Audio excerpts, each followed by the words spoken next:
पुस्तकों में हम जो कुछ पढ़ते हैं अक्सर उसी को सत्य मानने लगते हैं। ये साधारण मानव स्वभाव है। सदियों से पुस्तकें ही ज्ञान विज्ञान और सत्य का माध्यम रही हैं। लेकिन अब्राहमिक मजहबों और वामपंथ ने पुस्तकों का जैसा दुरुपयोग किया वो अभूतपूर्व था। अंग्रेज अधिकारी लॉर्ड मैकॉले ने भारतीय शिक्षा व्यवस्था को नष्ट करके जो नई प्रणाली थोपी वो भी इसी बात का उदाहरण है। उसके पास सूचनाओं को गढ़ने और उनको प्रचारित प्रसारित करने के समस्त माध्यम थे। पूर्ण एकाधिकार था। तभी मैकॉले की हिम्मत हुई कि वो कह सका कि इस शिक्षा से भारत में एलियंस और मूर्ख पिछलग्गू पैदा किए जाएंगे। और वही हुआ। बड़े बड़े विद्वान उसके द्वारा रचे गए झूठ के जाल में फंसकर मति भ्रम के शिकार हुए। डॉक्टर अंबेडकर ने स्वयं स्वीकार किया है कि वो संस्कृत भाषा से अनभिज्ञ थे। फिर उनको हिंदू धर्म के बारे में क्या पता था, कैसे पता था? मनुस्मृति तो एक ऐसा ग्रंथ है जो आज भी अधिकांश लोगों के घरों में नहीं होता। न कोई पहले पढ़ता था, न आज पढ़ता है।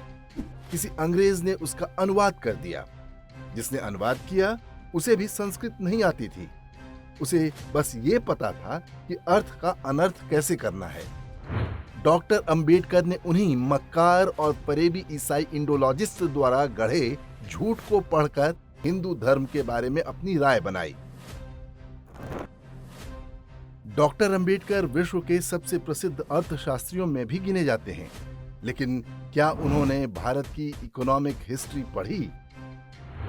रोमेश दत्त की पुस्तक इकोनॉमिक हिस्ट्री ऑफ इंडिया वर्ष 1902 में ब्रिटेन में छपी थी। अर्थशास्त्र का छात्र होने के नाते उनका सहज झुकाव होना चाहिए था इस ग्रंथ की ओर, लेकिन उन्होंने इसको नहीं पढ़ा। पढ़ा होता तो अवश्य समझ पाते कि ब्रिटिश लुटेरे भारत क्यों और क्या करने आए थे और उन्होंने क्या क्या किया। डॉक्टर अंबेडकर ने कौटिल्य का अर्थशास्त्र भी नहीं पढ़ा। पढ़ा होता तो अपनी पुस्तक में जब वे वर्ण व्यवस्था के अनुसार ब्राह्मण को प्रीस्ट, क्षत्रिय को वॉरियर, वैश्य को ट्रेडर लिख रहे थे तो शूद्र को मीनियल या नीच न लिखते। अंबेडकर अपने लेखन में बहुत हद तक वस्तुनिष्ठ रहे हैं। लेकिन भारत और हिंदू धर्म के बारे में उन्होंने जिस लिटरेचर की रचना की है उसका आधार अंग्रेजों द्वारा रचा और प्रसारित किए गए झूठ का भंडार था। इन्हें हम फेक न्यूज या हेट स्पीच भी मान सकते हैं। एक प्रकार से डॉक्टर अंबेडकर को उसका विक्टिम भी माना जा सकता है। अनुवाद के नाम पर इन हिंदू विरोधी साहित्य की रचना एशियाटिक सोसाइटी के संस्थापक विलियम जोन्स ने वर्ष 1785 में शुरू की थी। उसको कलकत्ते से छपवाकर यूरोप भेजता था, जहां अनेकों ईसाई मिशनरी अपने हिसाब से नमक मिर्च लगाकर उसे नया कलेवर देते थे। फिर वहां के विश्वविद्यालयों में इसे फिलोलॉजी और इंडोलॉजी के नाम पर पढ़ाया जाता था। इस तरह से हिंदू धर्म ग्रंथों के हास्यास्पद अनुवादों को बड़ी सफाई से एकेडमिक अध्ययन की वस्तु बना दिया गया और उसके बाद तो दुष्प्रचार और अफवाह उड़ाने की ढेरों फैक्ट्रियां चल पड़ी। दूसरा सबसे बड़ा अफवाहबाज मैक्स मूलर था। वही मैक्स मूलर जिसने आर्यों के आक्रमण की थ्योरी गढ़ी थी। मैक्स मूलर ने भारतीय संस्कृति को जितनी क्षति पहुंचाई उतनी संभवतः मुगल आक्रमणकारियों ने भी नहीं पहुंचाई हो।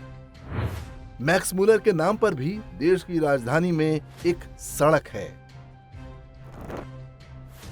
यूरोप में कुकुरमुत्ते की तरह सैकड़ों इंडोलॉजिस्ट या भारतविद पैदा हुए। उनकी लिखी पुस्तकें भारत के स्कॉलर्स भी पढ़ते थे। जिनको अंग्रेजी आती थी वे झूठ का ये ओरिजिनल पुलिंदा पढ़कर अपने ही देश के बारे में राय बनाते थे। जिनको अंग्रेजी नहीं आती थी उनके लिए इन्हें देसी भाषाओं में अनुवादित करके पढ़ाया जाता था। अंग्रेज चले गए लेकिन वो कार्य आज भी जारी है। विलियम जोन्स और मैक्स मूलर ने भारत और हिंदू धर्म को लेकर जो फेक न्यूज और हेट स्पीच गढ़ी, अंबेडकर उसी का विस्तार मात्र हैं।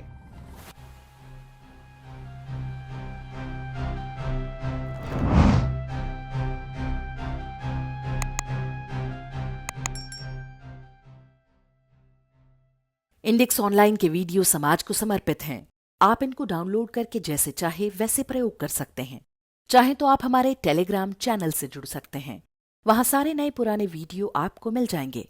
हमारे सोशल मीडिया लिंक हर वीडियो के डिस्क्रिप्शन में होते हैं।